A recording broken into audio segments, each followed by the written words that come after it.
दोस्तों एक बार फिर से आप लोगों का स्वागत है अपनी सेफ्टी मित्र चैनल में दोस्तों, जहां no copy paste, no time waste, लेकिन दोस्तों कोशिश करूंगा आपको इन्फॉर्मेशन देने की बेस्ट। दोस्तों इससे पहले मैंने रिस्क असेसमेंट से पार्ट 1 पार्ट 2 बनाया, जहां ऑलरेडी मैंने डिस्कस किया रिस्क असेसमेंट क्या है, रिस्क असेसमेंट कैसे करते हैं, रिस्क असेसमेंट क्यों करते हैं और रिस्क असेसमेंट कौन बंदा करता है। फिर उसके बाद सबसे पहले क्या करना चाहिए। उसके बाद सेकेंड पार्ट में मैंने ये बताया था कि रिस्क असेसमेंट में जैसे एक टाइप होता है हायरा और HRA और उसके बाद HRIAC देन JSA। लेकिन दोस्तों ये कंप्लीट इन्फॉर्मेशन नहीं है कि टाइप ऑफ रिस्क असेसमेंट में और भी होते हैं। तो इस वीडियो में पार्ट 3 में ये बताने वाला हूँ कि कितने टाइप्स के रिस्क असेसमेंट होते हैं।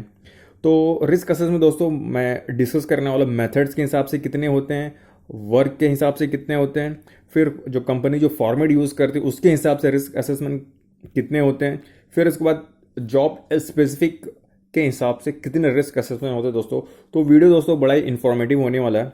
तो चलिए शुरू करते हैं दोस्तों रिस्क असेसमेंट। तो पहला दोस्तों हमारा जैसे डिस्कस किया पिछले स्लाइड में method, work and format and third and sorry fourth specific. तो दोस्तों मेथड के हिसाब से जो होता है वो दो होते हैं, एक क्वांटिटेटिव रिस्क असेसमेंट और क्वालिटेटिव रिस्क असेसमेंट। दोस्तों इसका ऑलरेडी एक डिटेल वीडियो इनका है, लेकिन एक मैं सिर्फ शॉर्ट में बताने वाला इसमें कि क्वांटिटेटिव और क्वालिटी रिस्क असेसमेंट में क्या फ़र्क है, ये मेथड क्या होता है। तो दोस्तों ये आपने रिस्क असेसमेंट देखा होगा। तो रिस्क असेसमेंट में जो होता है ये देख रहे हैं आप 3 3, तो ये समझ में आता है 3 3 9, ये तो समझ में आता है कि इसका मल्टीप्लिकेशन करके ये आया ये वाला कॉलम। लेकिन 3 कहाँ से लिए, 3 कहाँ से लिए, कहीं पे 3 2 लिए, कहीं पे 2 2 लिए, कहीं पे 2 2 लिए। तो ये कैसे लेते हैं दोस्तों। तो सिंपल यूँ समझना है कि क्वांटिटी जो रिस्क असेसमेंट होता है ये 3 एक प्री डिफाइन होता है, एक सॉफ्टवेयर यूज़ करते हैं या एक कोई भी बंदा यूज़ करेगा तो सेम वो भी 3 3 ही यूज़ करेगा फॉर एग्जांपल। लेकिन क्वालिटेटिव रिस्क असेसमेंट उसे कहते हैं जहां बंदा अपने अनुभव के हिसाब से, अपने नॉलेज के हिसाब से, अपने एक्सपीरियंस के हिसाब से जो नंबर असाइन करता है उसे कहते हैं क्वालिटेटिव। सपोज मैंने यहाँ पे 3 दिया है कि बंदा मैकेनिकल एक्टिविटी, इस एक्टिविटी में मेरे हिसाब से सिविरिटी रेट 3 होना चाहिए, लेकिन मेरे एक्सपीरियंस, मेरे नॉलेज के हिसाब से मैं इसे 2 भी दे सकता हूँ। अंडरस्टैंड।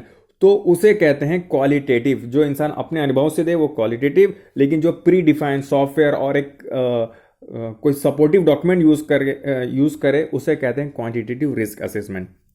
तो ये समझ में आ गया। तो मोस्टली जो साइट पे हम लोग यूज करते हैं वो क्वालिटेटिव रिस्क असेसमेंट रहता है।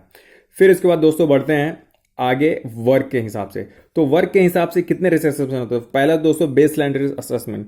तो बेस लाइन रिस्क असेसमेंट क्या होता है कि एस्टेब्लिश करता है एक रिस्क प्रोफाइल को, और एक या कह सकते हैं एक सेट ऑफ रिस्क प्रोफाइल को, जिसको कौन बंदा इसको कंट्रोल करने वाला है, पहले कौन सा रिस्क जो है उसे कंट्रोल करना चाहिए, इट्स ऑल। तो ये एक डिटेल वीडियो इस पर आपको एक मिल जाएगी। फिर इसके बाद दोस्तों दूसरा वर्क के हिसाब से रिस्क असेसमेंट उसे हम कहते हैं जेनरिक रिस्क असेसमेंट। तो जेनरिक रिस्क असेसमेंट क्या है दोस्तों। फॉर एग्जांपल ये छोटा सा एग्जांपल दिखा रहा हूं कि ये बंदा काम कर रहा है, तो इस काम के लिए हमें रिस्क असेसमेंट तो करना पड़ता है। तो सेम काम एज इट इज काम अगर मान लो रोड के उस तरफ हो रहा है या रोड के इस तरफ हो रहा है या इसी कंपनी किसी और साइड पे हो रहा है, तो उसे कहते हैं जेनरिक रिस्क असेसमेंट। जो ये रिस्क असेसमेंट किया गया है वो same risk assessment other side पे यूज करेंगे, तो उसे कहते हैं जेनरिक रिस्क असेसमेंट। मैंने वर्ड कहा एज इट इज, 19 20 हो अलग बात है। फिर उसके बाद दोस्तों JSA, जॉब सेफ्टी एनालिसिस। तो इस पे एक डिटेल वीडियो है, लेकिन शॉर्ट में आप समझाने के लिए कहते हैं बंदो ये कंपनी एक्सकेवेशन कर रही है, लेकिन यहीं पे कुछ एक्स्ट्रा काम करना हो तो ये कंपनी खुद ना करके किसी कॉन्ट्रैक्टर को बुलाती है काम करने के लिए, इसी में से कोई एक्टिविटी करने के लिए, तो वो JSA करेगी। तो JSA करने के लिए क्या है, डिटेल में आपको ऑलरेडी अलग वीडियो उसके लिए कि पहले क्या काम करना है और क्या कैसे कैसे करना है ऑल। तो वो JSA हो गया, उस काम के लिए JSA हो गया। अगर JSA नहीं, अगर मान लो ये कंपनी खुद करना चाहती है तो उसे हम कहेंगे कि जॉब स्पेसिफिक रिस्क असेसमेंट।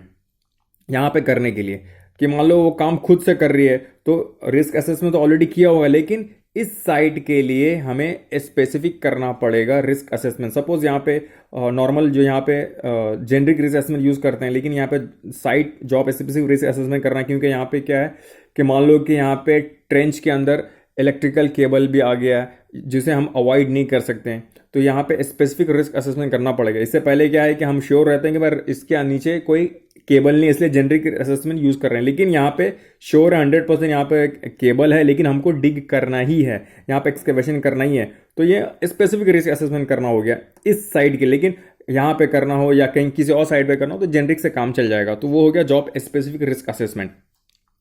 फिर उसके बाद आता है दोस्तों डायनेमिक रिस्क असेसमेंट।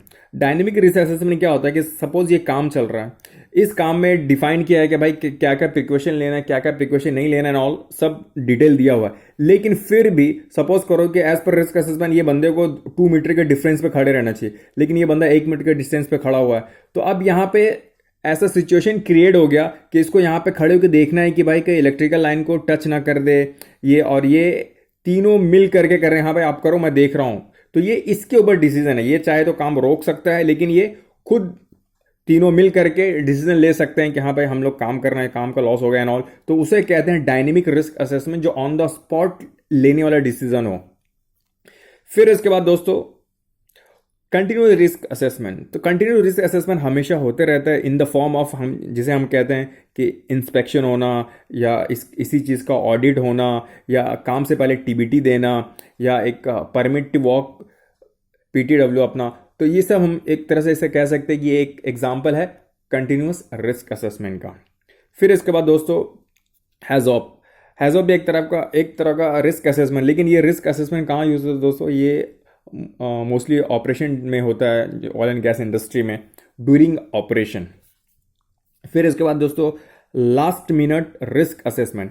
तो दोस्तों लास्ट मिनट रिस्क असेसमेंट क्या होता है कि सब कुछ काम शुरू करने से पहले एक बार फिर से चेक करना, हाँ भाई सब कुछ तो ठीक है ना, ओके काम शुरू करो। फॉर एग्जाम्पल जैसे आप देखें, जब हम लोग रोड क्रॉस करते हैं, रोड क्रॉस करने के लिए क्या है कि हम लोग ग्रीन सिग्नल देखते हैं, लेकिन हम डायरेक्ट ग्रीन सिग्नल तो नहीं देखते ना, लेफ्ट देखते हैं, राइट देखते हैं, फिर आगे बढ़ते हैं कि हाँ भाई देखो सब ठीक तो है ना। तो इसी का नाम है दोस्तों लास्ट मिनट रिस्क असेसमेंट। फिर इसके बाद दोस्तों फॉर्मेट की बात करते हैं। तो बहुत सारी कंपनी डिफरेंट टाइप का फॉर्मेट यूज़ करती है। फॉर एग्जांपल मान लो कोई कंपनी हज़ार आइडेंटिफिकेशन रिस्क असेसमेंट जो मोस्टली यूज़ होता है हायरा हो गया। फिर उसके बाद हज़ार आइडेंटिफिकेशन रिस्क असेसमेंट कंट्रोल हो गया। तो कुछ कंपनी यूज़ करती है हज़ार रिस्क एनालिसिस HRA जिसे कहते हैं, और कुछ कंपनी TRA यूज़ करती है। फिर इसके बाद दोस्तों लास्ट जो स्पेसिफिक के हिसाब से रिस्क असेसमेंट कैसा होता है, तो स्पेसिफिक के हिसाब से कॉश होता है, जो control of substance of hazardous to health, like chemical का करना है, या कोई ऐसा हजरडस केमिकल का या हजरडस थिंग्स का अगर करना है तो उसके लिए कॉश रिस्क असेसमेंट करते हैं। फिर उसके बाद फायर रिस्क असेसमेंट हो गया। फिर उसके बाद वेस्ट रिस्क असेसमेंट, डिस्पोजेबल कैसे करना है। फिर उसके बाद toxicological risk assessment for any things का। तो इस तरह दोस्तों रिस्क असेसमेंट बहुत सारे हैं, लेकिन मैंने कैटेगराइज किया और ट्राई टू असेंबल किया एक जगह पे, ताकि आपका डाउट क्लियर हो। दोस्तों इस तरह की इंटरेस्टिंग वीडियो अगर आपको चाहिए तो चैनल पर नए हैं तो आप सब्सक्राइब भी कर सकते हैं, और वीडियो अच्छी लगी तो लाइक और शेयर भी कर दोगे दोस्तों।